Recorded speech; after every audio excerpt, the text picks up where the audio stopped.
अब आ जाते हैं अपनी नेक्स्ट डिस्कशन पे, and that discussion is of path difference. ठीक है ना। पाथ डिफरेंस को अक्सर और बेशतर बच्चे जो हैं वो किस चीज के लिए कंफ्यूज करते हैं?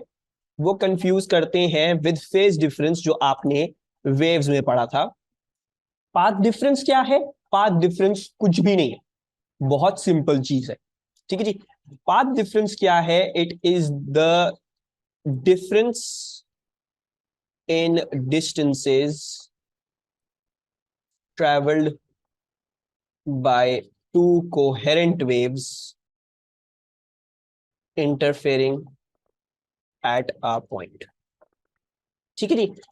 सो पाथ डिफरेंस क्या है? कुछ भी नहीं है। जो डिस्टेंसेस दो वेव्स, जो दो वेव्स आप ले रहे हो जो इंटरफेयर कर रही हैं, ठीक है, जैसे इस केस में ब्लू और रेड वाली इंटरफेयर जो कर रही हैं, एक पॉइंट की, अगर फॉर एग्जांपल मैं बात कर रहा हूं पॉइंट पी की, इधर ये पॉइंट भी इधर पड़ा हुआ है, पाथ डिफरेंस क्या होगा भाई? यहां से लेके यहां तक फॉर एग्जांपल समझो डिस्टेंस आता है D1, वो आया D1, और समझो कि यहां से लेके यहां तक जो डिस्टेंस आया वो आया है D2।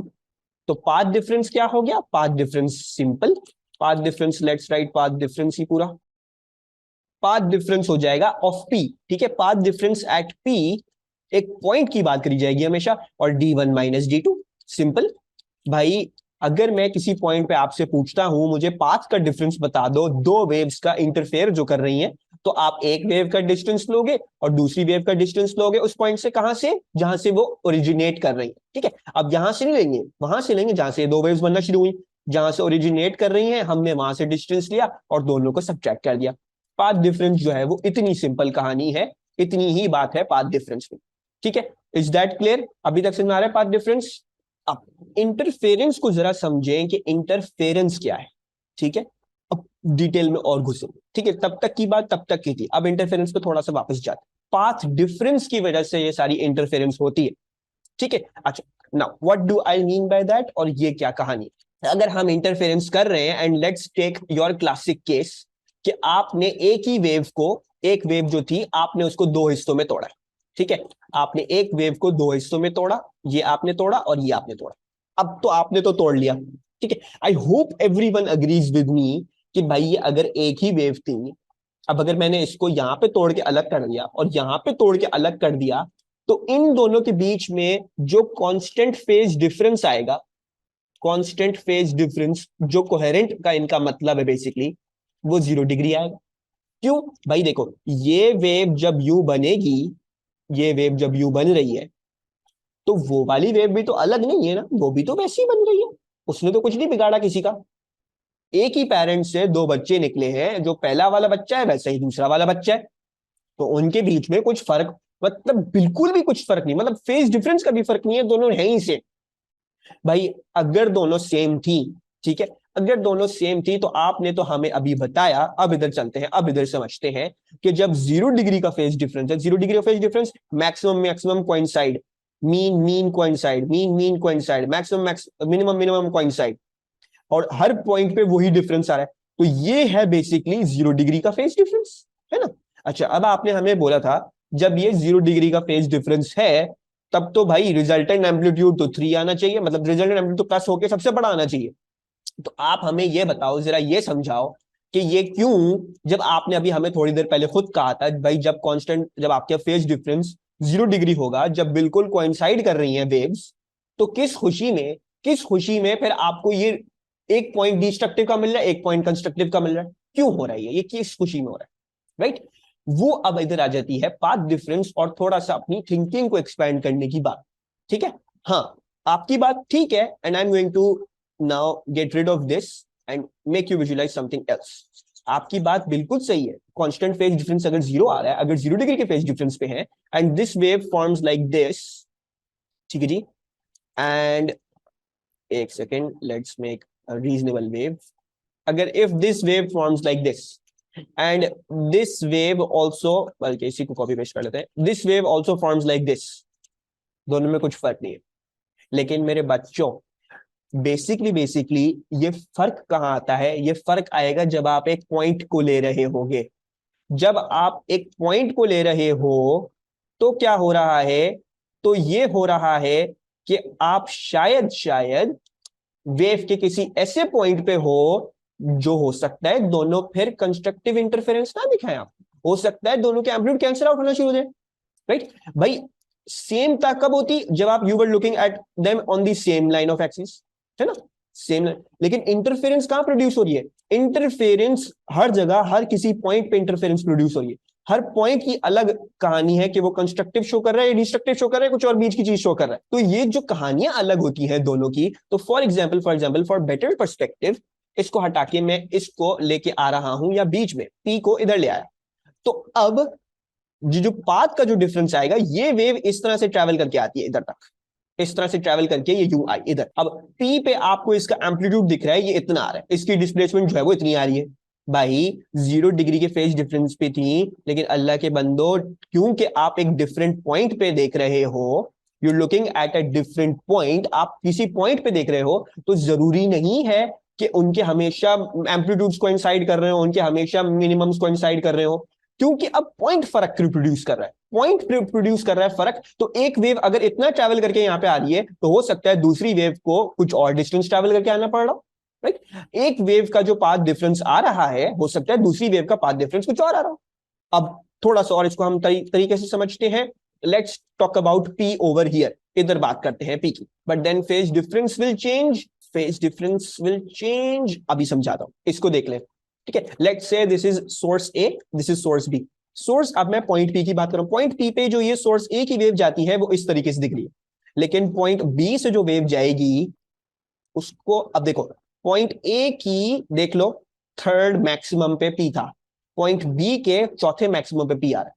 ये जो डिस्टेंस का जो डिफरेंस आता है, ये डिस्टेंस इज एक पॉइंट से, क्योंकि दोनों वेव्स की ओरिजिन से एक पॉइंट का डिस्टेंस हमेशा डिफरेंट होगा, या उससे सेम भी हो, लेकिन उस डिस्टेंस की वजह से ये बनेगा कंस्ट्रक्टिव या डिस्ट्रक्टिव।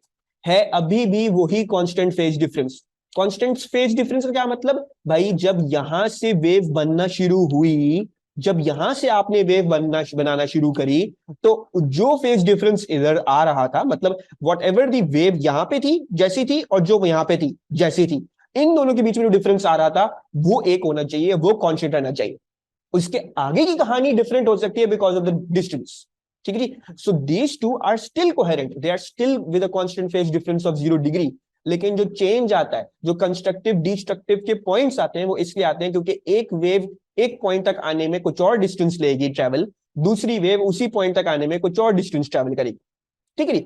और अब इधर कोई बात हमारी सेंस नहीं बनेगी कि मैं इन दोनों वेव्स का जो हुआ फेज डिफरेंस, मैं मतलब even if I try to compare the phase difference at these points, क्योंकि अगर वो शुरू में ही फेज डिफरेंस उनका 0 डिग्री था, तो बाद में भी उनका हमेशा पूरी जिंदगी उनका फेज डिफरेंस 0 डिग्री रहने वाला है। ऐसा नहीं होगा कि अगर यहां पे 0 डिग्री था तो आगे जाके कुछ और हो गया, है अभी भी 0 डिग्री। बस प्रॉब्लम की बात क्या है, प्रॉब्लम की बात है कि आप अब डिफरेंट डिस्टेंसेस पे चीजों को देख रहे हो। तो डिफरेंट डिस्टेंसेस की वजह से चीजों को देखने की वजह से एक वेव ज्यादा हो सकता है कवर कर ले डिस्टेंस, एक वेव कम डिस्टेंस कवर कर ले, और फिर उस लिहाज से दोनों का कुछ और अलग अलग कहानी हो उसी पॉइंट पे। तो दिस इज बेसिकली इंटरफेरेंस। अब ये अगर मैं बहुत सारे पॉइंट्स पे ये सब कहानी देखूंगा, तो हर पॉइंट पे आपको दोनों वेव्स की अलग कहानी दिखेगी, एक वेव कुछ और ट्रेवल कर रही होगी, दूसरी वेव कुछ और ट्रेवल कर रही होगी, और इस तरीके से आपके पास इंटरफेरेंस क्या है। Sir zero zero phase, I don't understand the phase difference वाला point. Sir zero phase difference नहीं समझ में आया। अच्छा, ये मानते हो ये वाली वेव और ये वाली वेव जीरो फेज डिफरेंस पे है, ब्लू वाली और रेड वाली दोनों के मैक्सिमम कोइंसाइड कर रहे हैं, मानते हो दोनों। अब मेरा बच्चा जीरो फेज डिफरेंस पे है, वही ब्लू वेव है वही रेड रेड वेव है, ठीक है, मैंने कुछ नहीं चेंज किया, बस मैं ब्लू वेव को आगे बढ़ा रहा हूं, इसने कुछ और डिस्टेंस ट्रेवल कर लिया, जो उस पॉइंट पे कहानी हो रही है, एक वेव डिस्टेंस कुछ और ट्रेवल करके चल जाती है आगे। तो अब देखो, ब्लू वेव वैसी ही है, उसमें कुछ चेंज प्रोड्यूस, रेड वेव भी वैसी है, वो भी 0 डिग्री के फेज डिफरेंस पे है, ये भी 0 डिग्री के फेज डिफरेंस पे है, दोनों के बीच में फेज डिफरेंस 0 डिग्री है। लेकिन प्रॉब्लम क्या है, प्रॉब्लम ये है क्योंकि दोनों का डिस्टेंस अलग है, तो उस डिस्टेंस की वजह से they might not be coinciding like how you're assuming. मतलब आपके दिमाग में तो ये फैलेसी बन गई है कि शायद इन दोनों की जो एम्पलीट्यूड है होगी वो हमेशा कोइंसाइड कर रही होगी। ऐसा नहीं है। अभी भी मैं अगर वेव को शिफ्ट कर दूं आगे, अगर मैं इसको शिफ्ट कर रहा हूं, अब देखो शिफ्ट करने का मतलब I am not shifting this in the graph, इसको बेसिकली देखो मैं डिस्टेंस में शिफ्ट कर रहा हूं, अभी भी बेसिकली समझो रेड वाली ब्लू वाली फेज डिफरेंस 0 सेम ही है। अब आप कहते हो, अब देखो मैं कह रहा हूं कि 1 मीटर पे, ठीक है, दोनों ऐसी दिखती है, सही है जी। और आपका जो एक वेव का, ठीक है, जो पॉइंट पी से जो डिस्टेंस आता है वो 1 मीटर आता है, और दूसरी वेव का, वेव 2 का जो डिस्टेंस आता है वो आता है for example let's say 1.5 metre. तो अब देखो निकली वेव्स क्या है, 1.5 ये ज्यादा हो गया, 1.5 इधर होगा, ये वाला होगा 1.5। निकली वेव्स कोहेरेंट ही है, ये वेव 1 आपकी वेव 1 है, ये वेव 2 आपकी वेव 2 है, निकली दोनों अपनी जगह से कोहेरेंट है।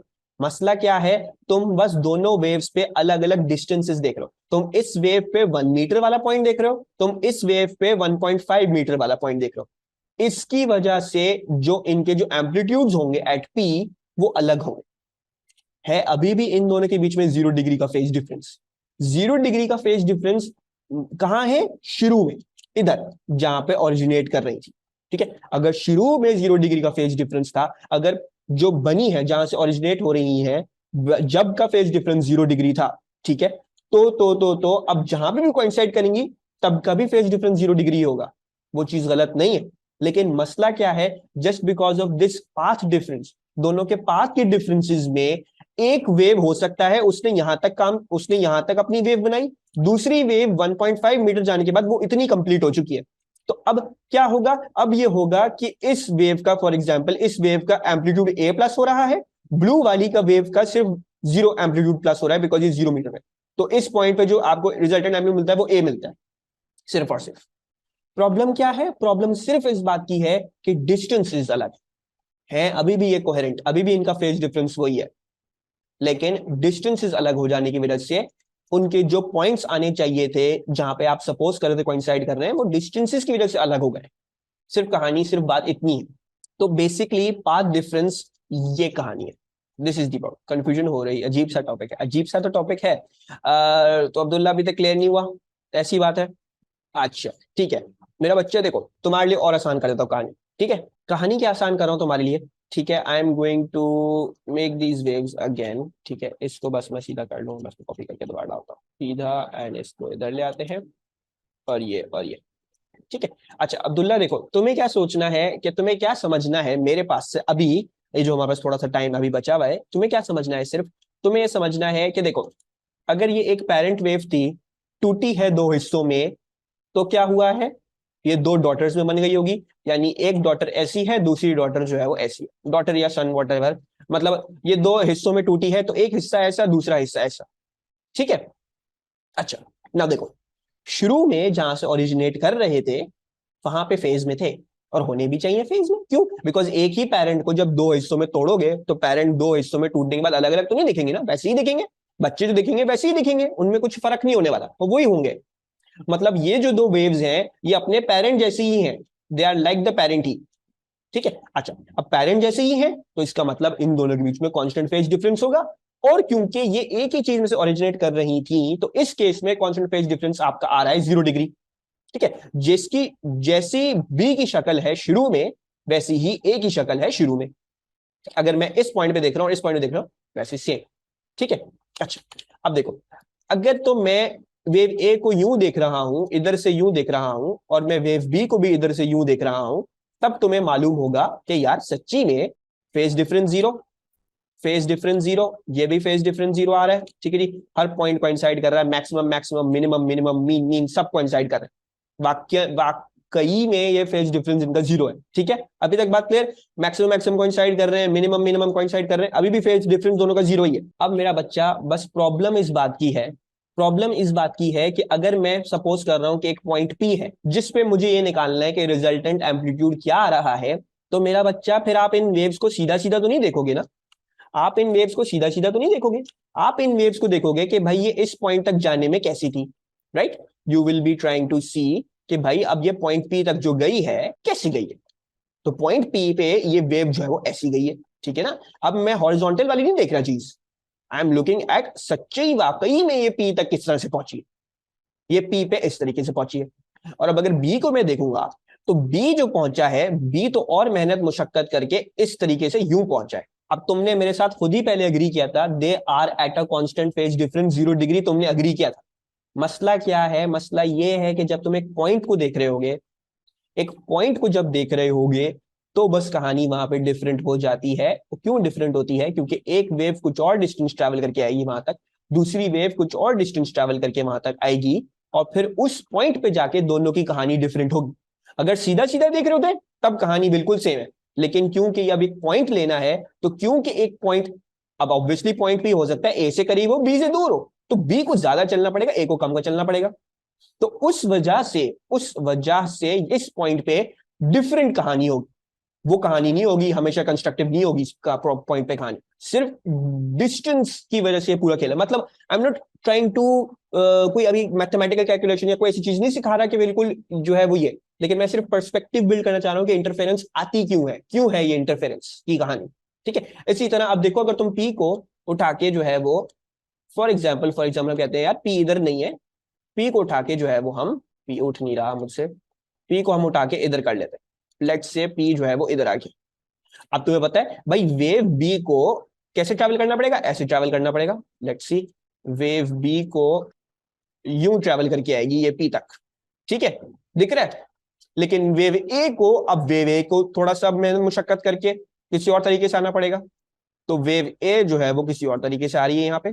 अब देखो, बी पे क्या आ रहा है? बी पे मीन का पॉइंट आ रहा है, ठीक है, और ए पे क्या पॉइंट आ रहा है? ए पे फॉर एग्जांपल ये मैक्सिमम का पॉइंट आ रहा है।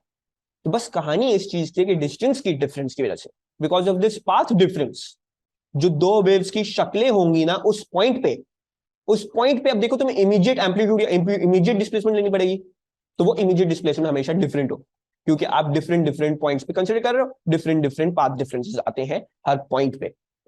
ठीक है, समझ आ रहा है? पाथ डिफरेंस क्या है? अब देखो, अगर कांस्टेंट फेज डिफरेंस 0 डिग्री नहीं होता, 180 डिग्री होता है या 270 डिग्री होता है, 90 डिग्री होता, तब भी D1 minus D2 path difference ही है।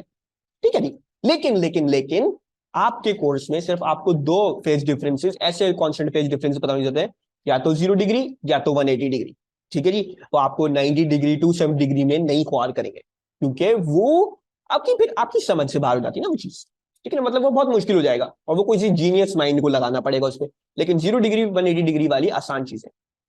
So due to this interference pattern is made, yes अल्मा। अब देखो जैसे जैसे, अब ये जो ये, अब देखो, अब ये वाला पॉइंट, इसका जो पाथ डिफरेंस आता है इधर से, ये दोनों पाथ डिफरेंसेस दूर डिफरेंट, इस पे देखोगी ये वाला पाथ डिफरेंस जो आता है, ये वाला पाथ अलग आता है, दोनों की अलग आती है कहानियां। अब देखो, मैं अगर इस पॉइंट को देखूं, तो इस वेव को ट्रैवल करके इतना लंबा आना पड़ता है, दूसरी वेव को उससे ज्यादा लंबा ट्रैवल करके आना पड़ता है।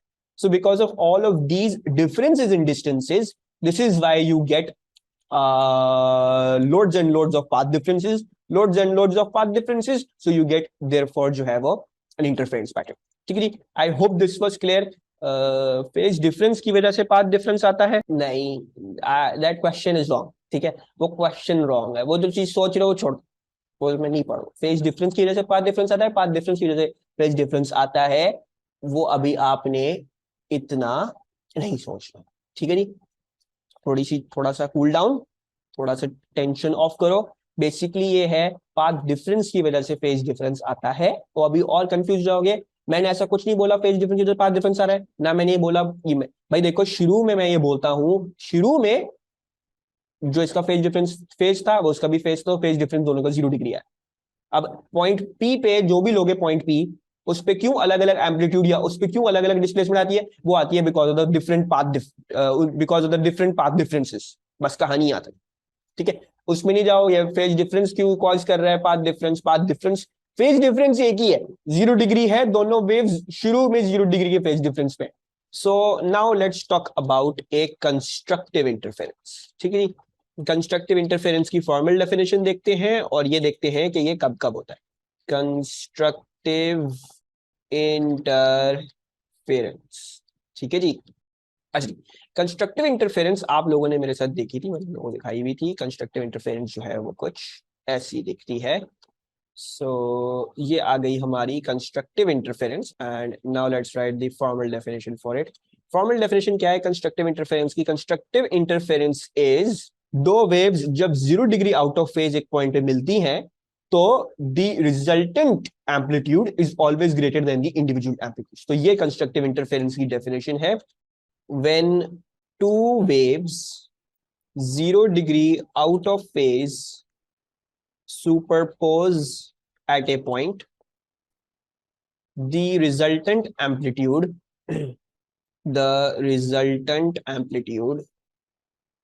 is always greater than the individual amplitudes. Resultant displacements are always greater than the individual displacements. ठीक है जी, at all points. सही है। सो बेसिकली जब दो वेव्स कंस्ट्रक्टिवली इंटरफेयर कर रही होती है वो ऐसे दिखेंगी, 0 डिग्री आउट ऑफ फेज होंगी वो जिस पॉइंट पे इंटरेक्ट कर रही है। ठीक है, सो अब ये अगर एक पॉइंट की बात हो रही है, if I am talking about this as one point, तो ये most probably is a displacement time का ग्राफ, क्योंकि टाइम वाला ग्राफ जो था वो एक पॉइंट पे बात की जा रही थी।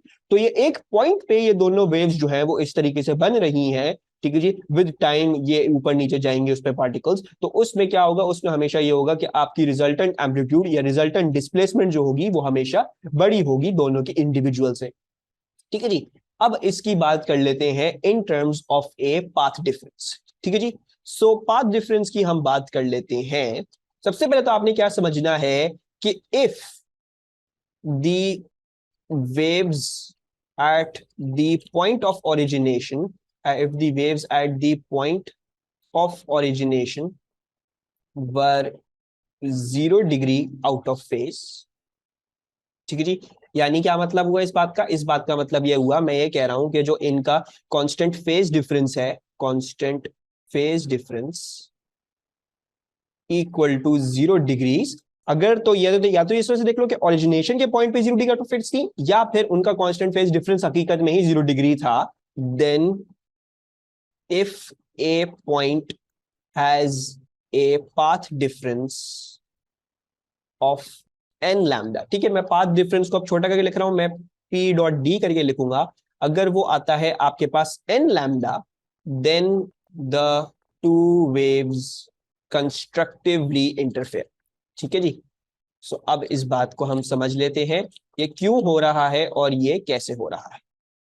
मैंने आपको क्या बताया था, मैंने आपको बताया था कि दो वेव्स, ये जो दो वेव्स थी, अगर इनको सीधा सीधा देखोगे तो इनके सच में हकीकत में बात यही है कि हमेशा 0 डिग्री आउट ऑफ फेज होती है। लेकिन जब एक पॉइंट को जरा हम एक पॉइंट पे देखना चाह रहे होते हैं चीज कहानी को, तो एक पॉइंट पे आते आते एक वेव डिफरेंट डिस्टेंस ट्रेवल कर रही थी, दूसरी वेव डिफरेंट डिस्टेंस ट्रेवल कर रही थी, इसलिए उस पॉइंट, इस वजह से उस पॉइंट पे कोई और कहानी बन रही होती है। अगर तो इस पॉइंट का जो पाथ डिफरेंस है, अगर इस पॉइंट का जो पाथ डिफरेंस है वो एन लैम्डा के बराबर आता है, यानी लैम्डा जो भी, अब ऑब्वियसली देखो कोहेरेंट है तो लैम्डा तो सेम होगा इनका, right. If the lambda is same, अब लैम्डा टाइम्स एन आता है, यानी 2 lambda, 1 lambda, 3 lambda, 4 lambda, 5 lambda, 6 lambda, any whole number lambda, अगर पाथ डिफरेंस ये आ जाता है तो देन इट इज कंफर्म्ड कि the two waves are constructively interfering.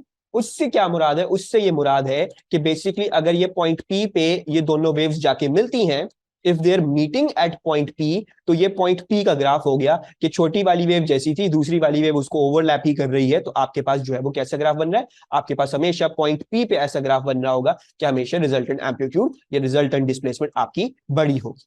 ठीक है जी, समझ में आ रहा है।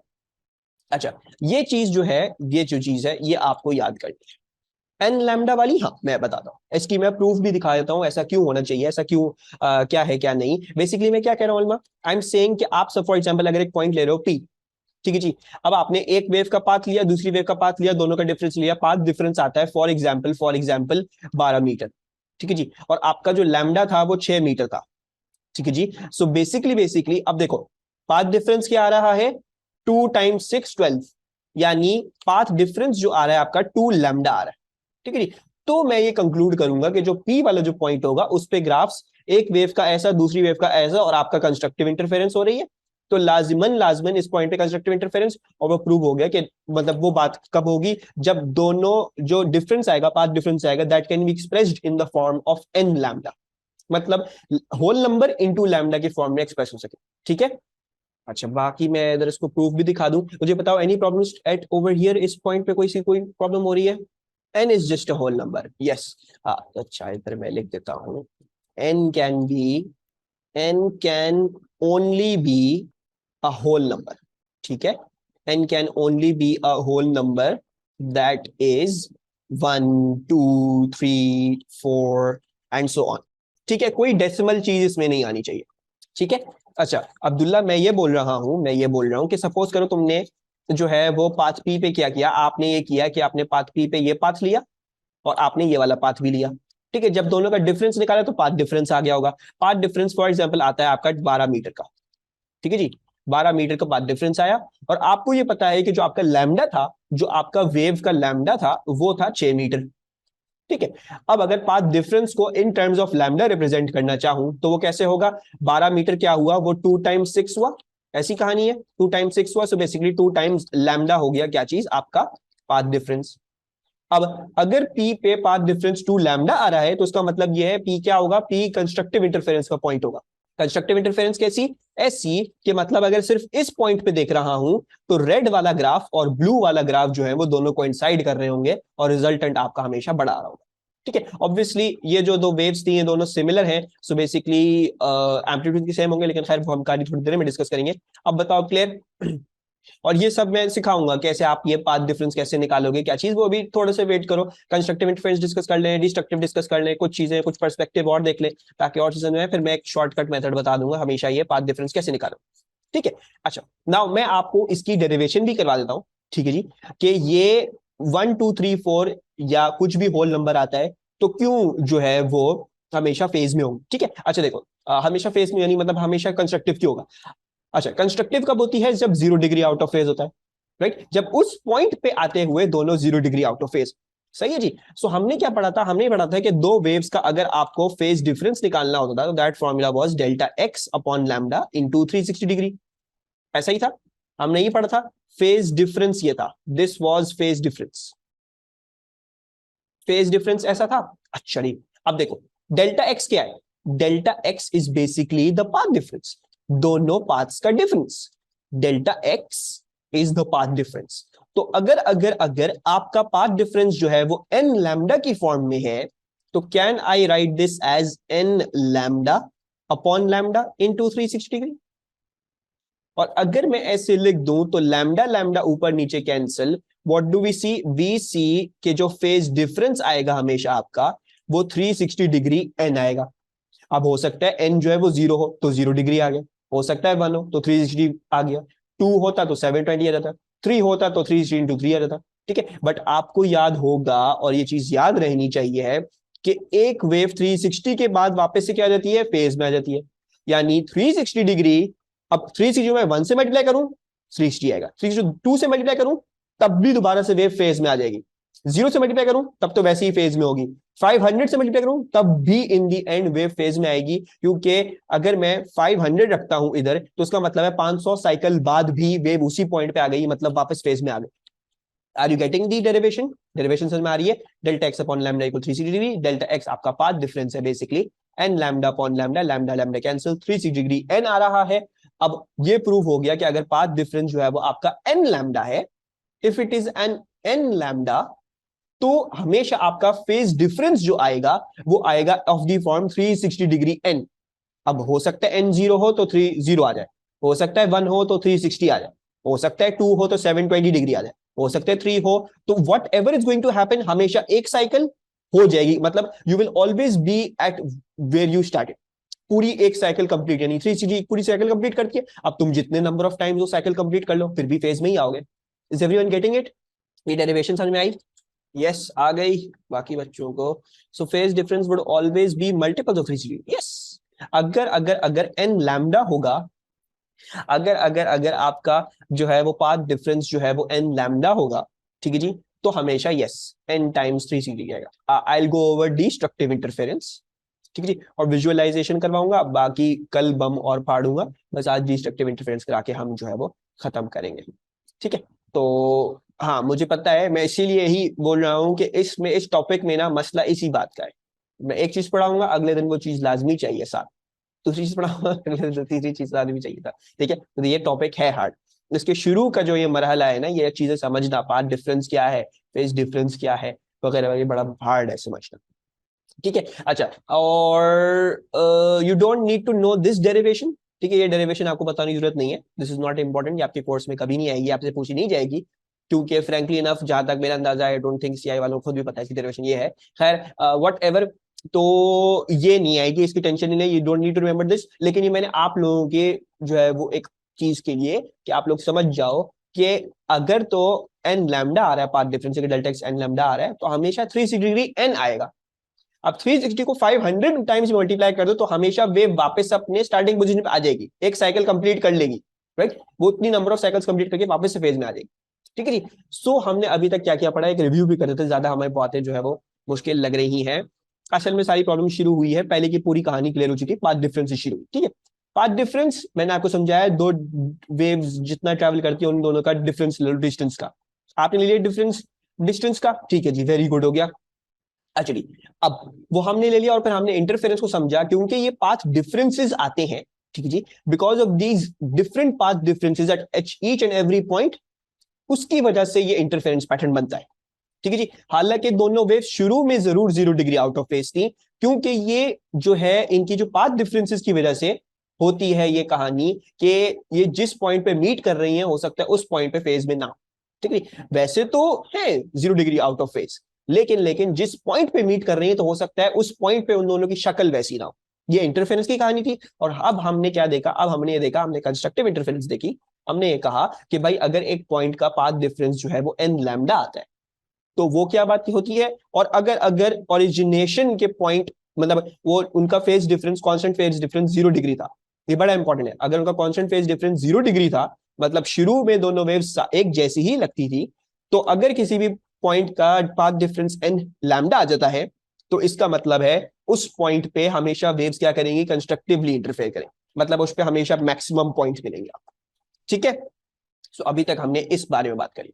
अच्छा, अब आ जाते हैं हम on destructive interference, let's talk about destructive interference. अच्छा, डिस्ट्रक्टिव इंटरफेरेंस क्या है, I am going to take this ताकि जल्दी से हो जाए एक चीज। अच्छा, अब मैं वो डायग्राम भी उठा लेता हूँ, पहले वाली डायग्राम का है भाई, डायग्राम ये वाली थी, and we're going to make one more diagram थोड़ी देर में, वो भी देखते हैं। अच्छा, when two waves,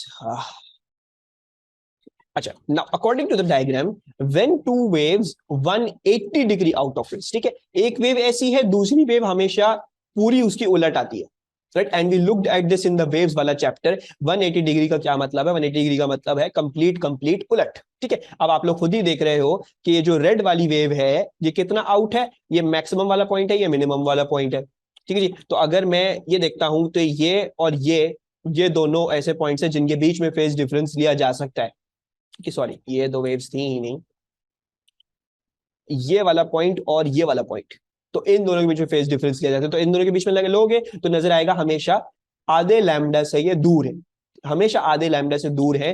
तो ऐसी वेव्स जो हमेशा उलट है कंप्लीटली, उन दोनों के बीच में 180 डिग्री का फेज डिफरेंस आता है। इन दोनों के बीच में जब 180 डिग्री का फेज डिफरेंस आ रहा है तो ये डिस्ट्रक्टिव इंटरफेयर करे, ठीक है जी। So when two waves 0 degree out of phase, sorry zero नहीं, 180 degree out of phase superpose at a point, the resultant displacements are always less. The resultant displacements are never greater. ये लिखते हैं, are never greater than the individual displacements. यानी resultant wave कभी भी individual से बड़ी नहीं हो सकती। अच्छा, एक और कहानी भी जरा इसमें डिस्कस कर लेते हैं कि अगर अगर अगर मैं आपको ये ना देता, थोड़ी सी और जरा सुपरलेटिव केस देता।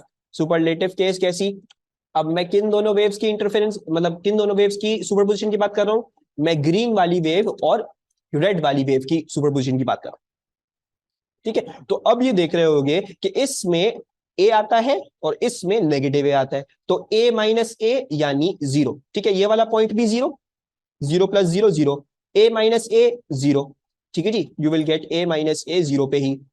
I'll need to, I'll make this with I don't have a colour, I make this with blue, ठीक है, डार्क ब्लू से बना रहा हूँ और मोटे पेन से बना रहा हूँ, तो रिजल्टेंट वेव अब मैं डार्क ब्लू से बना रहा हूँ, तो ये जीरो, ये वाला भी जीरो, ठीक है जी। अब देखो ये वैसे ही zero plus zero zero, then again a minus a zero, ठीक है, then zero zero zero, then again a minus a zero, then zero zero zero, ये वेव क्या बनेगी, ये वेव कंप्लीटली कैंसल्ड आउट, खत्म हुई हुई वेव बनेगी, ठीक है। तो अगर अगर अगर if your amplitudes are not similar, तब आपको हमेशा ऐसी वेव मिलेगी जो हमेशा दोनों से छोटी होगी, ये कभी भी दोनों से बड़ी नहीं होगी, ठीक है। When you have different amplitudes, the resultant wave will always be formed such that it is never greater than the individual waves, ठीक है। और उसी में ये बात भी आ जाएगी कि अगर अगर उन दोनों का एम्पलीट्यूड सेम था, तो फिर क्या हो जाएगा, वो वेव कंप्लीटली खत्म होके जीरो हो जाएगी, ठीक है जी। सो डिस्ट्रक्टिव इंटरफेरेंस इसको भी कहा जाएगा, इसको भी कहा जाएगा। अक्सर बेशतर you will see a destructive interference like this, जिसमें दोनों के एम्पलीट्यूड जो है वो सेम होंगे, तो वो कंप्लीटली कैंसल्ड आउट, एक ऐसा पॉइंट आपको मिलेगा कि उसमें कोई वाइब्रेशन ही नहीं हो रही, इसमें थोड़ी बहुत वाइब्रेशन है लेकिन दोनों इंडिविजुअल से कम है, इसमें वाइब्रेशन है ही नहीं, सिरे से है ही नहीं, बिल्कुल खत्म, तबाह बर्बाद हो गया वो पॉइंट वाइब्रेशन का, ठीक है। समझ में आ रहा है, आगे चले। एक्स एक्सिस पर क्या है, एक्स एक्सिस पर ये वही है, ठीक है, ये अगर, तो ये टाइम वाला हो गया, टाइम सिमिलरली एक्स मीटर्स, और ये टाइम टी सेकेंड्स हो गया, ठीक है। मतलब एक पॉइंट पे एक कहानी देख रहे हो दोनों वेव्स की, डिस्टेंस के साथ बना सकते हैं, डिस्टेंस के साथ Alma it won't make sense, क्योंकि बिकॉज देखो तुम हमेशा एक पॉइंट पे देखनी चाह रही होगी ना, कि इस पॉइंट पे कंस्ट्रक्टिव है या डिस्ट्रक्टिव हो रही है, ठीक है। तो पॉइंट वाली पर्सपेक्टिव तो सिर्फ टाइम में, टाइम वाले ग्राफ में, डिस्टेंस वाले ग्राफ में बहुत सारे पॉइंट्स हुआ करते थे, टाइम वाले ग्राफ में एक पॉइंट हुआ करता था, है ना, ऐसा ही था, टाइम वाले ग्राफ में एक पार्टिकल था, एक पॉइंट था, डिस्टेंस वाले ग्राफ में you could see a lot of points simultaneously, so this is much more sensible in the time वाली पर्सपेक्टिव ही। ये स्टेशनरी वेव नहीं बनेगी, नहीं आके भी स्टेशनरी वेव नहीं बनेगी, ये स्टेशनरी वेव अभी हम नहीं पहुंचे, स्टेशनरी वेव हम नहीं पढ़ रहे अभी, this is these both are progressive waves, और ये वेव भी जो बनी है, ये वेव मतलब बेसिकली वेव ही नहीं बनी, खत्म हो गई, तबाह बर्बाद हो गई, तहस नहस हो गया इसका, ठीक है। तो ये स्टेशनरी वेव कुछ नहीं, ऐसा कुछ नहीं हुआ इसके साथ, इट इज लाइक दिस, ठीक है। उसको कंफ्यूज नहीं करो, स्टेशनरी वेव वाली जो कहानी है उसकी कंडीशंस अलग है, उसकी फॉर्मेशन की कहानी ही अलग है, ठीक है जी। ये जो मैं कह रहा हूं, ये मैं कह रहा हूं कि ये डिस्प्लेसमेंट और ये टाइम का ग्राफ है, ठीक है जी, यानी इस पॉइंट पे ये एक पॉइंट की कहानी है, ये डिस्टेंस वाला ग्राफ नहीं है, ये एक पॉइंट की कहानी, ठीक है। एक पॉइंट पे एक वेव ऐसे ही बन रही है, एक पॉइंट और उसी पॉइंट पे दूसरी वेव ऐसे ही बन रही है, अब चाहे मैं 10 सेकंड बाद भी देखूं तो वेव ऐसी ही बनेगी, सॉरी हाँ, मतलब मैं अगर उसको if I even take the time to be different, या मैं मतलब एक दफा नजर मारी फिर मैं नजर मार के दूसरी दफा नजर मारूंगा, तो वेव्स फिर भी इस तरह से ही बन रही होगी, कुछ डिफरेंस नहीं आएगा, टाइम के लिहाज से वेव ऐसी ही बन रही है। तो this is not stationary waves, अभी भी हम प्रोग्रेसिव वेव्स और इंटरफेरेंस की ही बात करें, स्टेशनरी वेव्स में अलग पढ़ाऊंगा, वो अलग पूरी कहानी, ठीक है, उसमें अभी इसको कंफ्यूज नहीं करो, these are not moving relative to each other, ये दोनों एक साथ ही मतलब ऊपर नीचे जैसे जैसे जा रही है, ये दिखाया है मैंने, ठीक है। अच्छा, अब आ जाते हैं, ठीक है, we have done this much, now let's जो है right this, if the waves at the point of origination were 0 degree out of phase, constant phase difference उनका 0 डिग्रीज का था, then if a point has path difference of, I need a bit more space, एक second, थोड़ा सा इसको बड़ा कर लेते हैं, इधर ले आते हैं, and then if the path difference का फॉर्मूला जो है वो क्या आ रहा है, वो आता है n प्लस हाफ लैम्डा, अगर वो कुछ ऐसा आता है तब दो वो वेव्स क्या कर रही होंगी, वो डिस्ट्रक्टिवली इंटरफेयर कर रही होंगी। सो अगर अगर अगर पॉइंट ऑफ ओरिजिनेशन पे 0 डिग्री आउट ऑफ फेज थी, या उनका कांस्टेंट फेज डिफरेंस 0 डिग्रीज का था, और अगर आपने किसी पॉइंट में पाथ डिफरेंस लिया और उस पाथ डिफरेंस की जो वैल्यू आती है वो n प्लस हाफ लैम्डा आती है, यानी for example 2.5 lambda, 3.5 lambda, 1.5 lambda, 0.5 lambda, n again is any whole number, n again is any integer, लेकिन अब जो पाथ डिफरेंस आ रहा है वो 1.5 लैम्डा, 2.5 लैम्डा, 3.5 लैम्डा, 6.5 लैम्डा ऐसे आ रहा है, ठीक है जी। सो इसके क्या होंगे, इसके I am just going to this rewrite this पहले, तो दे डिस्ट्रक्टिवली इंटरफेयर, और इसमें फॉर एग्जांपल पाथ डिफरेंसेस क्या होंगे आपके, फॉर एग्जाम्पल पाथ डिफरेंसेस आपके 2.5 होंगे, 2.5 लैम्डा होगा, 0.5 लैम्डा होगा, ठीक है जी, and then for example 6.5 lambda, ठीक है, ताकि आप लोगों को समझ में आए बात।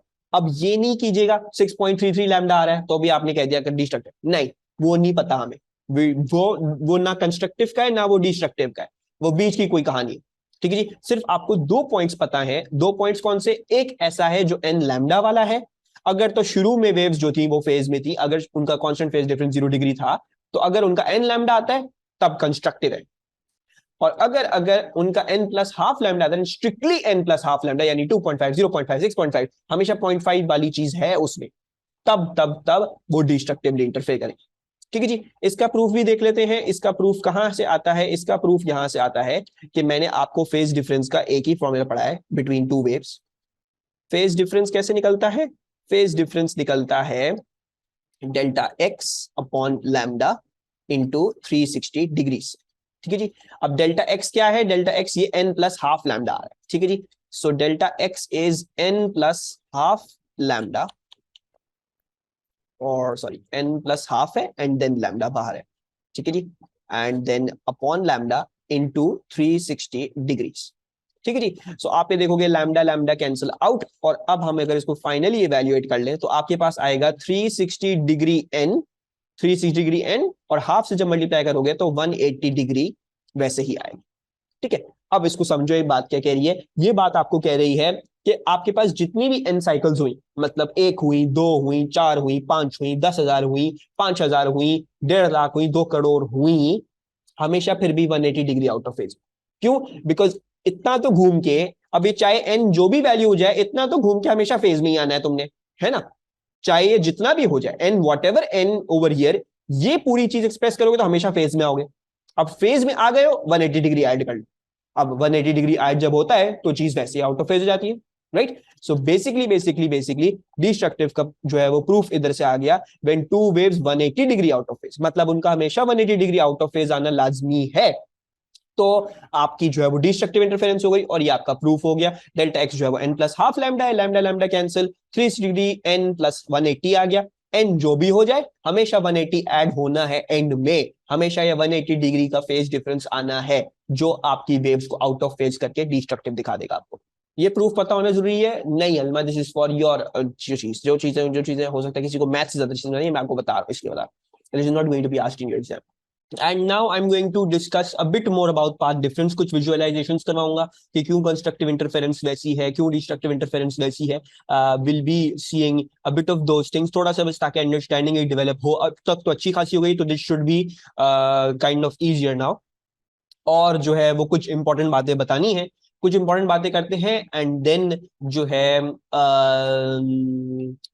Will hop on to double slit, ठीक है जी। अच्छा जी, सो सबसे पहली जो मुझे चीजें आपको विजुअलाइज करवानी है, ठीक है जी, I want you guys to visualise a constructive interference and a destructive interference, for example, ठीक है। So basically how would a constructive interference look like, let's say you have these two slits, जिस तरह से हमने सीखा है एक wave को दो हिस्सों में बांट के फिर आप जो है वो इसमें इंटरफेरेंस देख रहे होगे। सो ऐसा करते हैं, लेट्स डिस्कस दैट ही, ठीक है जी। This is your incident wave, and then ये इन दो स्लिट्स पे पड़ती है, एंड देन यू नो कि यहां से फिर ये जो है it it becomes a wave, और यहां से भी आपको पता है कि अपनी एक सेपरेट वेव बन जाता है, and then at several points they will start interfering.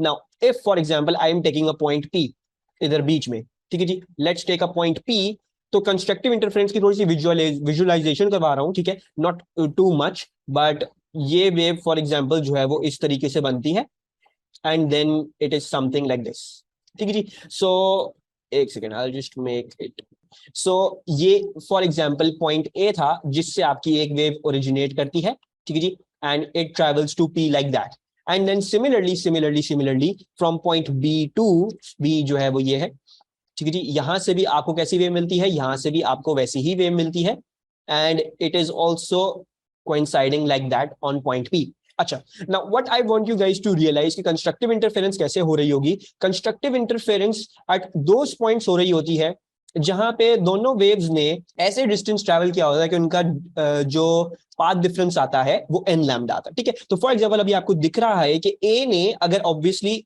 अगर यहां से लेके यहां तक एक लैम्डा है, ठीक है, one wavelength is the length of one wave, तो एक वेव ये है, तो बेसिकली a का ये क्या डिस्टेंस है, this is 1 lambda and this is 2 lambda, so a covered 2 lambda to travel to here. Then similarly if we look at b, तो b ने कितना ट्रैवल किया, it covered 1 lambda and then it covered a second lambda, तो b ने भी 2 lambda ही cover किया है, ठीक है जी। Now if I want to work out its path difference, तो पाथ डिफरेंस क्या आ रहा है, पाथ डिफरेंस आता है 2 lambda minus 2 lambda, so that basically works out to be a 0, but in terms of lambda I can more appropriately quote it as 0 lambda, ठीक है जी। मैं दिखाना क्या चाह रहा हूं, मैं आप लोगों को ये विजुअलाइज करवाना चाह रहा हूं कि एक पॉइंट पे कंस्ट्रक्टिव इंटरफेरेंस कैसे हो रही होगी, ठीक है। वो ऐसे हो रही होगी जब उस पॉइंट पे दोनों वेव्स जो है वो आके मिलती हैं इन फेज, ठीक है जी। मतलब शुरू में and throughout waves are in phase, असल में ये दोनों फेज में ही है, they have a constant phase difference, ठीक है जी। लेकिन लेकिन लेकिन पॉइंट जैसा हमने बोला था कि कल बात करी थी, डिस्टेंस की वजह से ये फेज डिफरेंसेस आते हैं, तो at some points you would have waves travelling in such a manner कि जब उनका पाथ मतलब they would be travelling in such a manner कि एट दैट पॉइंट पी, जैसे पॉइंट पी पे फॉर एग्जांपल अभी आपको दिख रहा है कि ए ने भी 2 वेव्स कंप्लीट करके पी पे आया और बी ने भी 2 वेव्स कंप्लीट करके पी पे आया, यानी दोनों ही फेज में इधर पहुंची हैं, तो therefore it shall be a constructive interference का पॉइंट, ठीक है जी। मोर प्रूफ टू दैट, अब देखो जैसे हम देख रहे हैं ए से पी डिस्टेंस का 2 लैम्डा है, बी से पी इसका डिस्टेंस 2 लैम्डा है, तो पाथ डिफरेंस क्या आ गया, 0 लैम्डा आ गया। एंड देन आप क्या कंक्लूड कर सकते हो, you can conclude this will be constructive interference as path difference is equals to n lambda, ठीक है जी। एन लैम्डा की फॉर्म में आया है, कोई 0.5 लैम्डा या कोई डेसिमल वैल्यू के साथ नहीं आया, सीधा सीधा एन लैम्डा के साथ आया। अच्छा, and now also let us visualize destructive interference, ठीक है। मैं इसको भी इधर उठा के लेके जा रहा हूं, लेट्स सी एक डिस्ट्रक्टिव इंटरफेरेंस का पॉइंट कैसा होगा, ठीक है जी। ये जो पूरी करवा भी रहा हूं, दिस इज फॉर एक एक्सरसाइज, ठीक है, आप लोगों के लिए, ताकि आप लोग एक तरीके से विजुअलाइज कर सको, जो हम पिछली क्लासेस से करते हुए आ रहे थे। सो लेट्स से वेव ए जो है वो इस तरह से पहुंचती है पॉइंट पी पे, यानी पॉइंट पी पे इसका ट्रफ पहुंचता है, ठीक है जी। पॉइंट पी पे ए का क्या पहुंच रहा है, ए का ट्रफ पहुंचता है, ठीक है जी। ए का पॉइंट पी पे ट्रफ पहुंचता है, एंड देन अगर मैं बी की वेव देखूं, मैं ब्लू से बना रहा हूं इस दफा क्योंकि आपको पॉइंट साइड करके दिखानी होंगी, तो बी जो है वो बेसिकली पहुंचती है पी पे विद अ क्रेस्ट, ठीक है जी। What I want you guys to see, भाई देखो ए का पॉइंट पी पे कैसी डिस्प्लेसमेंट आ रही है, पॉइंट पी पे जो डिस्प्लेसमेंट आती है वो आती है trough, it is a trough. और बी की जो आ रही है डिस्प्लेसमेंट, सॉरी बी की जो आ रही है, बी वाली वेव की पी पे जो डिस्प्लेसमेंट आ रही है वो आ रही है crest, that is the maximum displacement for B. B अपनी मैक्सिमम डिस्प्लेसमेंट है पी पे, और ए जो है वो अपनी मिनिमम डिस्प्लेसमेंट पे है पी पे, ठीक है जी। Now if you do see ए, अब ऑब्वियसली एक लैम्डा ये होगा the distance of one complete wave, तो ये एक वेव बनी, फिर पी तक जो डिस्टेंस आएगा वो क्या आएगा, 1 लैम्डा, ठीक है जी। Then quarter, then quarter, then quarter, यानी this is basically a 1.75 lambda. Is everyone agreeing with me, A से जो पी का डिस्टेंस आया है that is coming out to be a 1.75 lambda, right? This is 1 lambda, ठीक है जी। फिर quarter यानी 0.25, फिर क्वार्टर 0.5 और फिर क्वार्टर 0.75, ठीक है जी। सो 1 and 0.75 लैम्डाज ए आया इधर तक, ठीक है जी। अब बी को अगर देख लेते हैं तो बी कितना आया, बी आया 1 लैम्डा, ठीक है जी। फिर बी आया 2 लैम्डा, बिल्कुल सही है।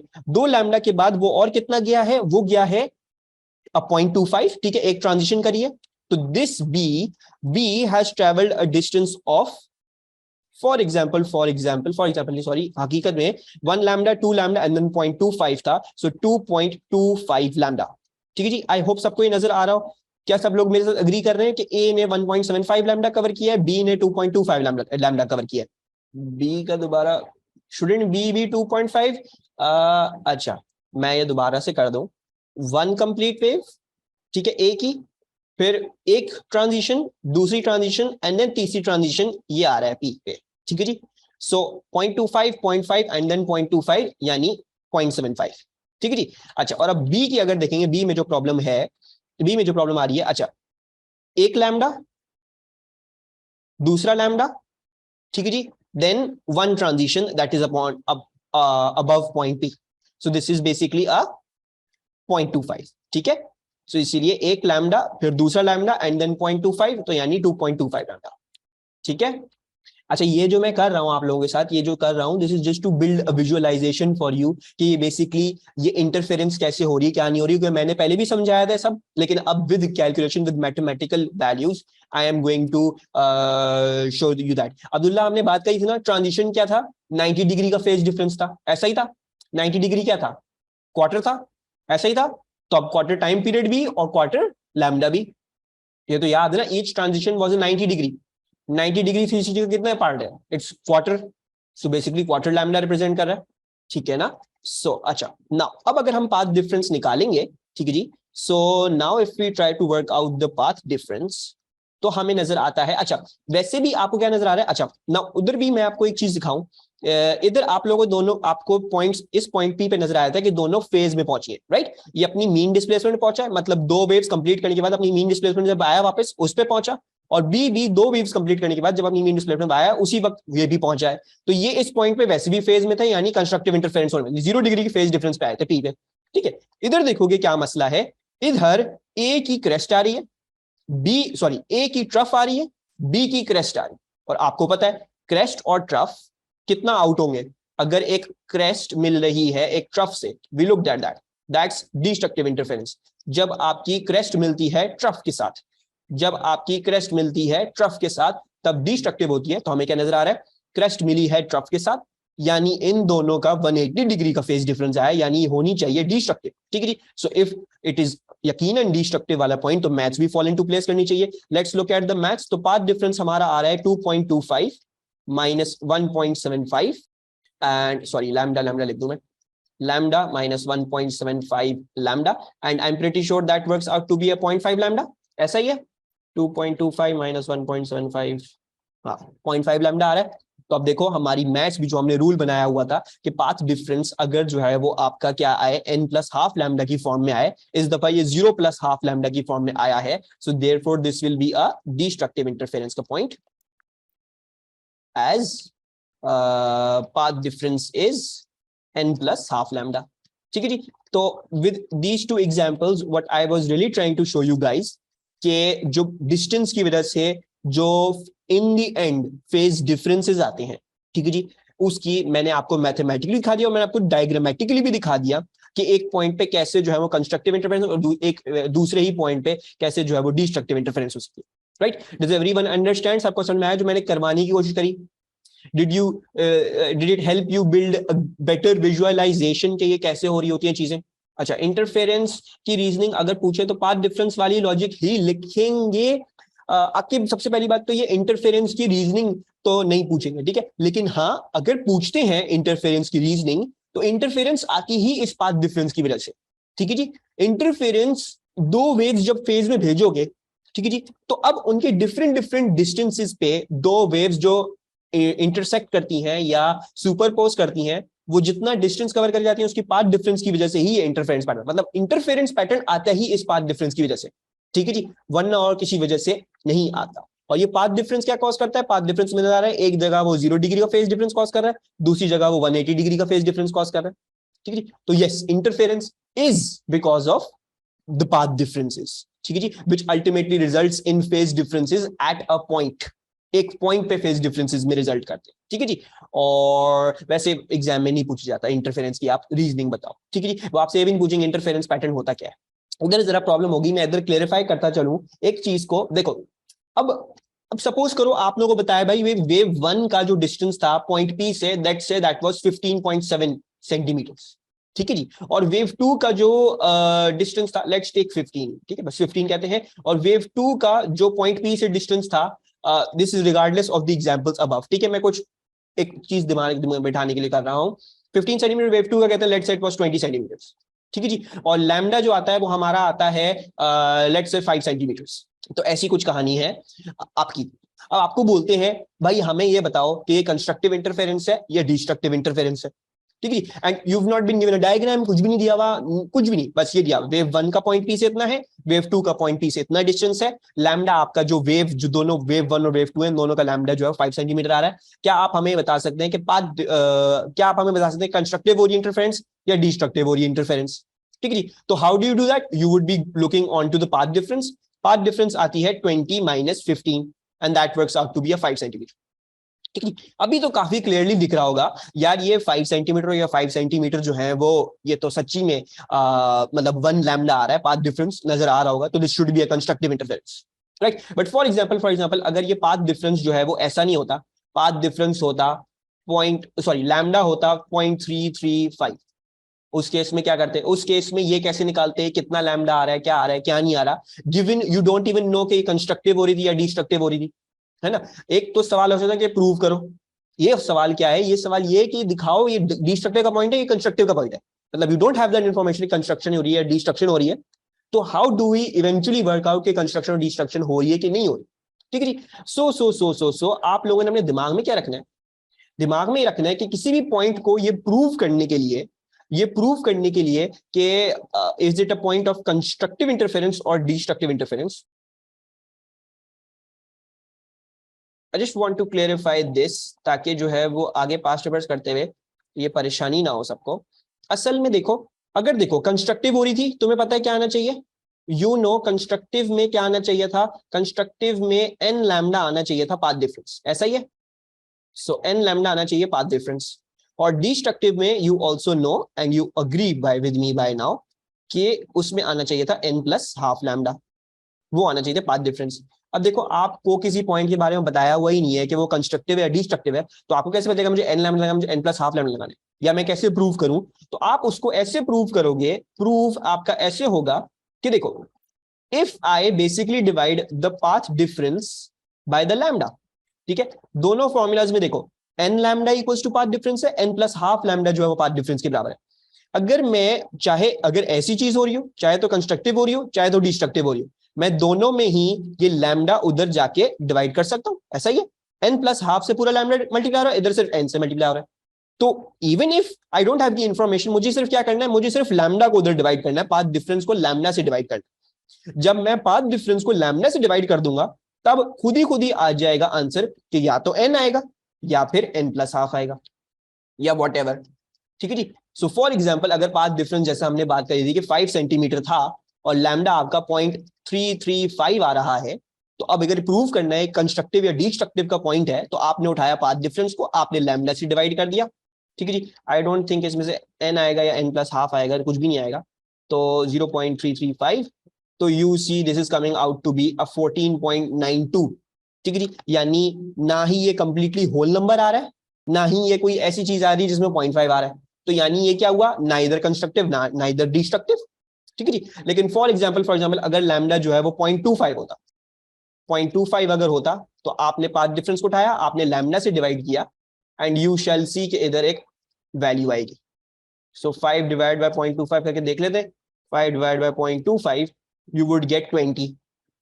अब 20 आ रहा है, अच्छा नहीं, कंस्ट्रक्टिव में बढ़ गया। ठीक है, मतलब क्या करना है आपको, सिर्फ ये प्रूव करने के लिए कंस्ट्रक्टिव या डिस्ट्रक्टिव, पाथ डिफरेंस को उठाओ, लैम्डा से डिवाइड कर दो, एन आ गया कंस्ट्रक्टिव, एन प्लस हाफ आ गया, यानी 1 2 3 4 आ गया तो कंस्ट्रक्टिव, 1.5 2.5 5.5 6.5 आ गया तो यानी डिस्ट्रक्टिव। ठीक है, अगर दोनों में से कुछ भी नहीं आया तो हमें पता नहीं है उसके बारे में क्या कहा।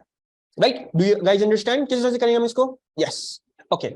नाउ एक और बॉम्ब जो है वो मैंने बड़ा फाड़ना है आप लोगों पे। ठीक है जी।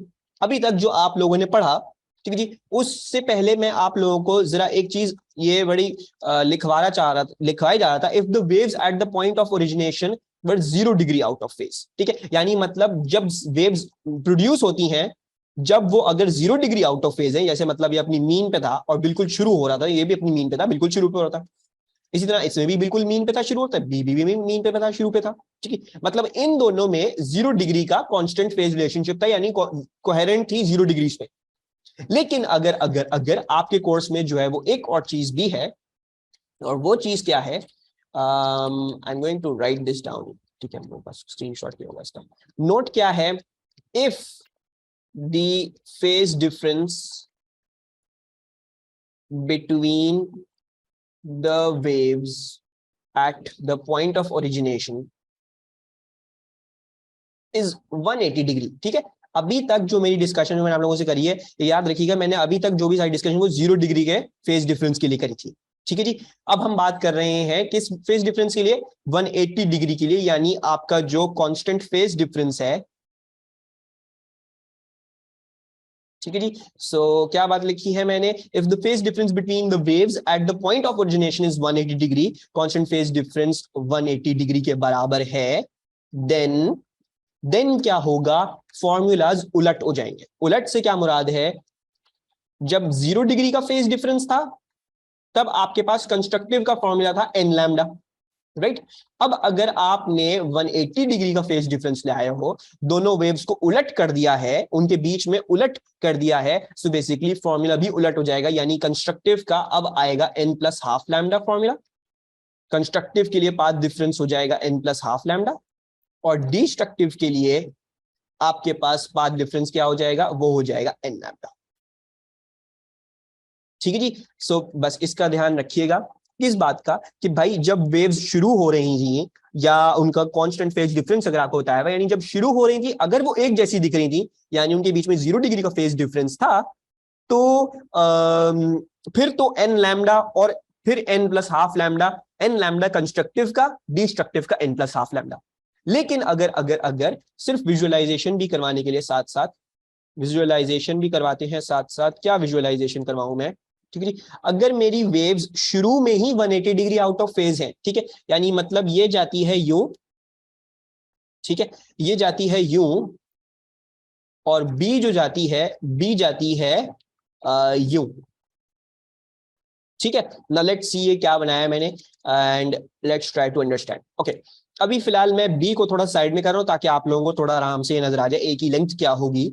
अच्छा, अब देखो, अभी मैं कैसे कह रहा हूं, ए और बी में phase difference, constant phase difference जो है वो आपका 180 डिग्री आ रहा है। ठीक है जी, वो भी मैं आप लोगों को दिखा देता हूं, वो इस तरह से आ रहा है कि शुरू होने के बाद वेव ए ऊपर जाती है, वेव बी नीचे आती है, यानी ये बिल्कुल एक दूसरे की उलट हो गई बातें। ठीक है जी, दीज बोथ आर एक दूसरे के बिल्कुल उलट, यानी 180 डिग्री का इनके बीच में क्या आ रहा है, फेज डिफरेंस आ रहा है। ठीक है जी, इसको अगर रोटेट कर सके हम, सही जी, I hope you guys can see कि कांस्टेंट फेज डिफरेंस आपका जो है वो अब 180 डिग्री आ रहा है इंस्टेड ऑफ 0 डिग्री।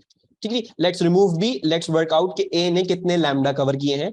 तो एक लैम्डा यहां से यहां तक, ठीक है जी, 1 लैम्डा, देन 1 लैम्डा, फिर 2 लैम्डा, फिर अच्छा 1 लैम्डा, 2 लैम्डा, 0.25 0.25 0.25, यानी ए ने कवर किए हैं 2.75 लैम्डा।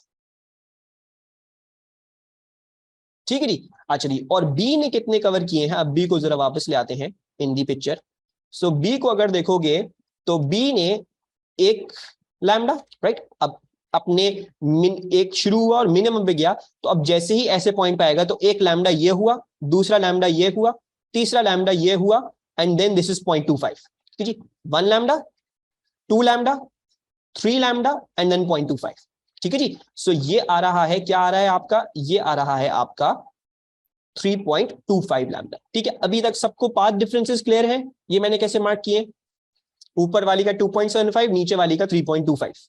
यप, ओके, नाउ अब देखो, अगर मैं पाथ डिफरेंस निकालूं, पाथ डिफरेंस क्या आ रहा है, पाथ डिफरेंस आता है 3.25 minus 2.75, 3.25 lambda minus 2.75 lambda, and that actually works out to be a 0.5 lambda. ऐसा है, 0.5 लैम्डा आ रहा है तो, लेकिन अब देखो डिस्ट्रक्टिव नहीं हो रही, you can see that clearly on the diagram, ये भी अपनी ट्रफ पे है, बी भी अपनी ट्रफ पे ही है, बी भी ट्रफ पे है पी पे, और ए में भी पी जो है वो अपनी ट्रफ पे ही है। सो अब ट्रफ और ट्रफ कोइंसाइड कर रही है, यानी पी में, अब देखो कोइंसाइड जब करती है तो कंस्ट्रक्टिव होती है, तो basically I have shown you what, कि जब दो वेव्स शुरू में ही 180 डिग्री आउट ऑफ फेज हो, तो फॉर्मूला क्या हो जाएगा, कंस्ट्रक्टिव का डिस्ट्रक्टिव आ जाएगा, डिस्ट्रक्टिव कंस्ट्रक्टिव वाला हो जाएगा, द फॉर्मूलाज विल फ्लिप। अगर आप शुरू की कहानी फ्लिप कर दोगे पूरी, तो एंड की कहानी कंस्ट्रक्टिव और डिस्ट्रक्टिव के फॉर्मूलाज भी फ्लिप कर जाएंगे। सही है जी, is this point also clear? तब तक जो है वो हम ये क्वेश्चन कर लेते हैं आसान सा, ठीक है, फिर उसके बाद नमाज ब्रेक लेके we shall be starting off with our double step. ठीक है, अभी शायद नमाज ब्रेक अभी नहीं होगा, क्या लिखा हुआ है आपके लिए? आपके लिखा हुआ है two progressive sound waves y and z. अच्छा, so if we identify that an interference is constructive और डिस्ट्रक्टिव, तो इसमें रीजनिंग पाथ डिफरेंस वाली देंगे. Yes yes exactly. Aqib, Aqib अगर आपसे पूछा जाए कि ये बताओ कि ये पॉइंट कंस्ट्रक्टिव का है या डिस्ट्रक्टिव का है, तो आपने पाथ डिफरेंस वाली रीजनिंग देनी है. आपने ये बताना भाई पाथ डिफरेंस या तो n लैम्डा आ रहा है या तो n प्लस हाफ लैम्डा आ रहा है. उसके हिसाब से आपने बता देना है कंस्ट्रक्टिव डिस्ट्रक्टिव का पॉइंट है. ठीक है. लेकिन मेक श्योर भी करना है कि शुरू में वेव्स अगर जीरो लैम्डा, मतलब शुरू में अगर वेव्स 0 डिग्री फेज डिफरेंस पे थी, तो फॉर्मूला कंस्ट्रक्टिव का n लैम्डा है, डिस्ट्रक्टिव का n प्लस हाफ लैम्डा है. लेकिन अगर शुरू में वेव्स जो थी वो 180 डिग्री आउट ऑफ फेज थी, तो फिर फॉर्मूला उलट हो जाएगा. ठीक है. तो पाथ डिफरेंस पहले कैलकुलेट कर लो, वो अलग से कैलकुलेट कर निकाल लो कि पाथ डिफरेंस n लैम्डा है या n प्लस हाफ लैम्डा है. वो जब आ गया, अच्छा अब आपके पास आ गई चीज. अब आपने ये देखना है कि मेरी वेव शुरू में फेज में थी या शुरू में 180 डिग्री आउट ऑफ फेज थी. शुरू में अगर फेज में थी तो n lambda represents constructive, n plus half lambda represents destructive. और अगर शुरू में ही फेज में नहीं थी, 180 डिग्री आउट ऑफ फेज थी, तो फॉर्मूला उलट हो जाएगा. तो फिर तुम्हारा उसमें बस फाइनल आंसर चेंज करेगा. पाथ डिफरेंस निकालने का तरीका और पाथ डिफरेंस निकालने का तरीका वही है, सिर्फ उसके बाद कंक्लूजन जो लिखनी है अपनी कंस्ट्रक्टिव या डिस्ट्रक्टिव की, that depends on the point of origination पे. पॉइंट ऑफ ओरिजिनेशन में फेज में थे या पॉइंट ऑफ ओरिजिनेशन में 180 डिग्री आउट ऑफ फेज थे. ठीक है. बाकी मैं क्वेश्चंस भी अभी करवाऊंगा. ये जैसे सबको पता होगा, सबने बताया भी था कि डबल स्लिट हो गई है, तो ये डबल स्लिट में ही ये सारी चीजें आ जाएंगी जो अभी तक हमने पढ़ी है. ठीक है. Two progressive sound waves x and y and z meet at a fixed point t.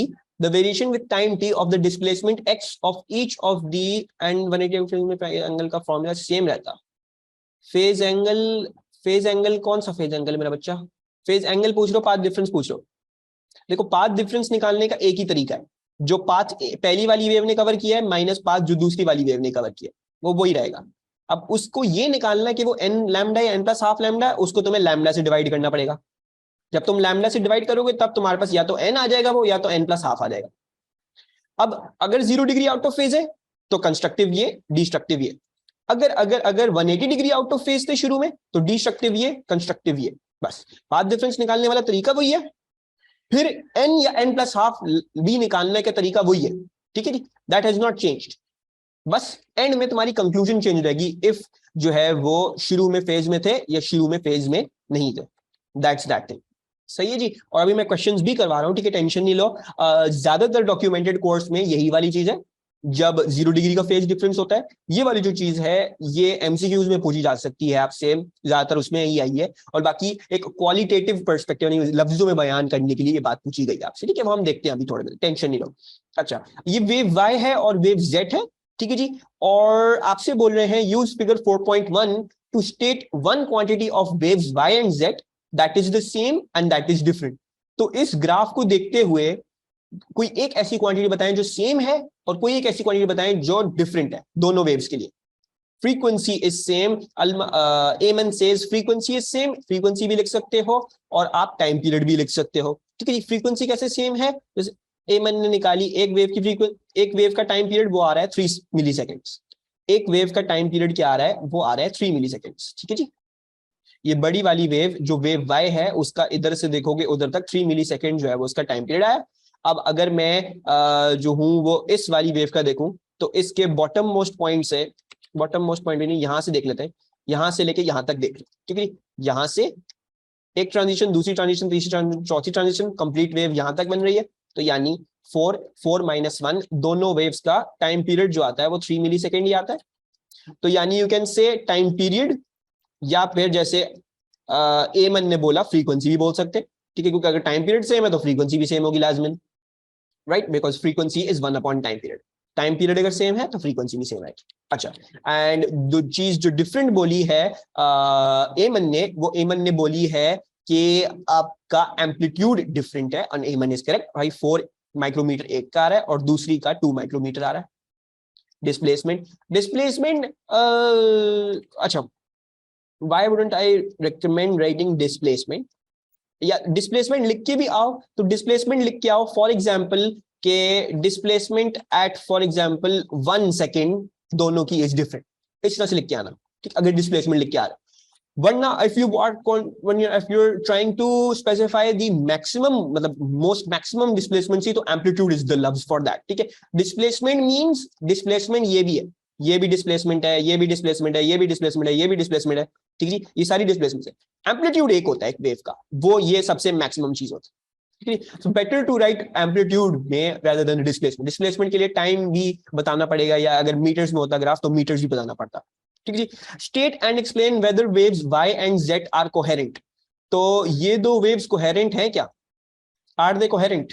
Yes, you guys are correct, coherent है because there is a constant phase relationship, ठीक है। अच्छा, एक तो लाइक एक ऑब्वियस सी बात हो गई, क्या बात हो गई, अगर टाइम पीरियड सेम आ गया तो then obviously they should be coherent, ठीक है। बाकी दूसरा, अपनी तसल्ली करने के लिए, अपनी तसल्ली करने के लिए what you can do is you can also work out क्या चीज इनका, जैसे फॉर एग्जाम्पल जैसे मैंने बताया था, कोई भी दो पॉइंट्स इन फेज का आप फेज डिफरेंस निकाल लो, तो अगर इसका मैक्सिमम और इसके मैक्सिमम का ले लोगे तो उससे भी आ जाएगा, इसके मिनिमम और इसके एडजेसेंट मिनिमम के साथ अगर लोगे तो उससे भी आ जाएगा, ठीक है।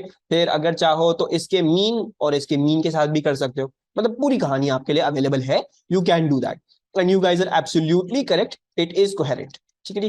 तो state and explain whether waves y and z are coherent, they are coherent. अच्छा, फिर आपको बोलते हैं, क्या बोलते हैं, फेज डिफरेंस कैसे आइडेंटिफाई किया, वापस बता दें। अच्छा, फेज डिफरेंस कैसे आइडेंटिफाई किया, आके वही वाला तरीका ना जो वेव्स में सीखा था, कोई भी दो पॉइंट्स इन फेज दोनों वेव्स पे, तो मतलब अगर तुम इसका मीन पॉइंट ले रहे हो, मतलब जहां से वेव स्टार्ट करी अगर वो वाला मीन पॉइंट ले रहे हो, तो अगली वाली वेव का भी वो वाला मीन पॉइंट ले लो जहां से वो स्टार्ट कर रही है, एडजेसेंट लेना लेकिन, ठीक है जी, मतलब साथ साथ वाले हो। तो इफ यू टेक दी साथ साथ, मतलब ये नहीं कि तुमने इसका जो है वो ये वाला पॉइंट ले लिया उससे फिर अलग आएगा, you will have to take this वाला पॉइंट ही, तो यू टेक दिस। अब देखोगे अब जो तरीका था कैलकुलेट करने का मैं बता दूंगा, लेकिन अभी फिलहाल फॉर एग्जाम्पल तुम देख सकते हो कि इन दोनों के बीच में जो दूरी है, जितने दूर है ये दो पॉइंट्स, फॉर एग्जाम्पल मैक्सिमम और मैक्सिमम के बीच में भी उतनी ही दूरी है।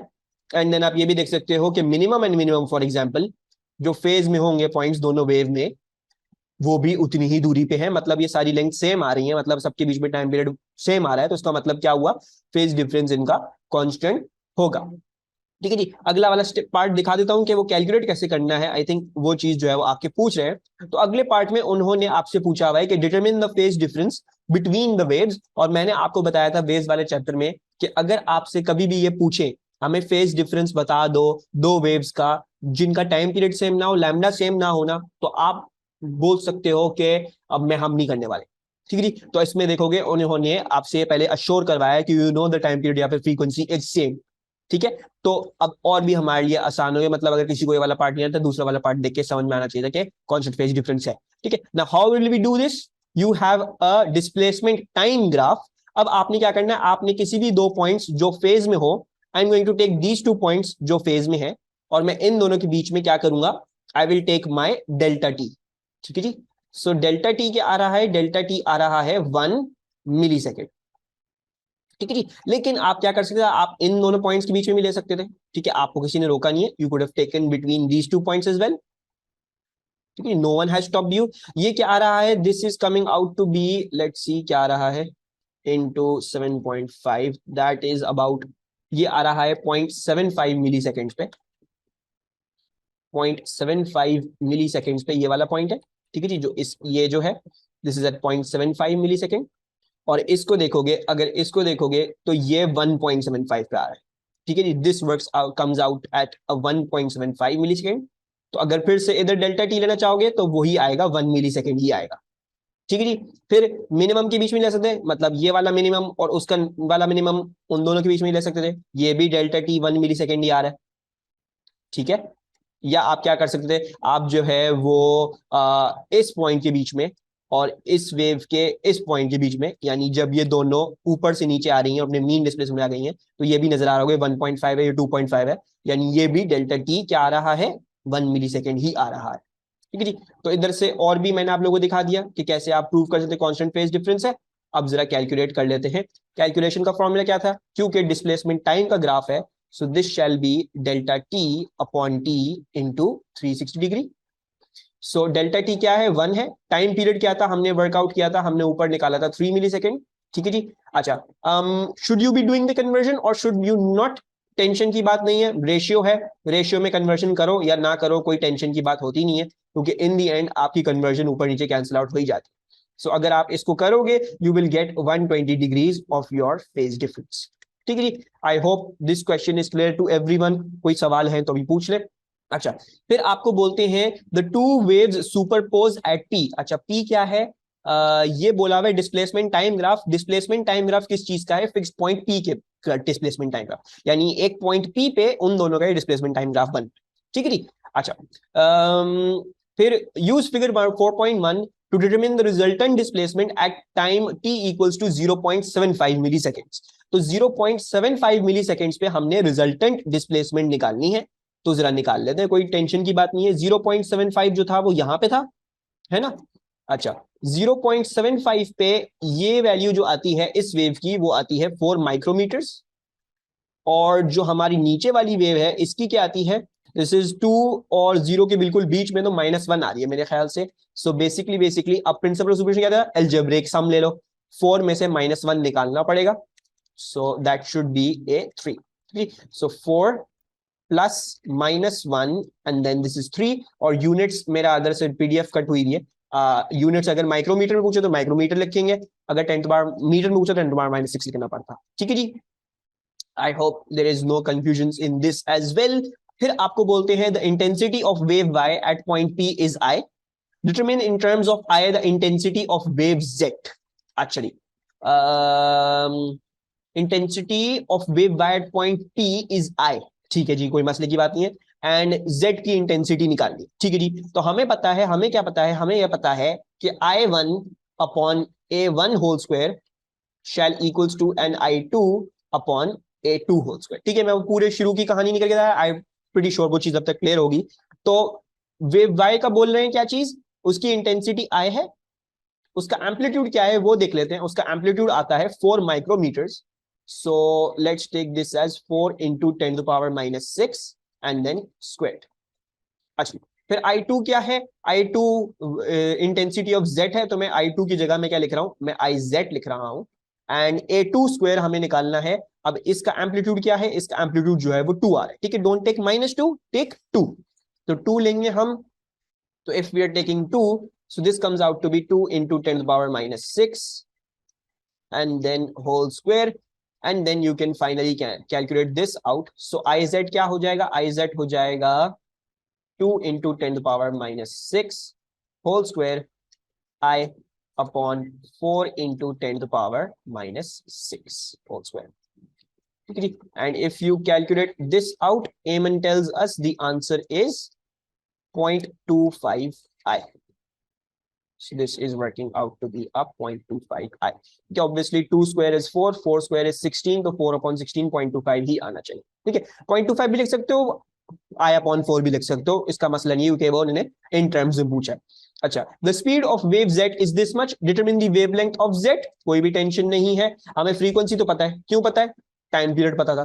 तो फ्रीक्वेंसी आ रही है 1/3 मिली सेकेंड, सो 3 into 10 power -3। वेलोसिटी क्या हो जाएगी? वेलोसिटी हो जाएगी f lambda. So 330 shall equals to a 1/3 into 10 to the power -3 and then into lambda। so you can now work out, इधर से इसको मल्टीप्लाई करके अपना lambda directly, and that should be a 0.99 meters।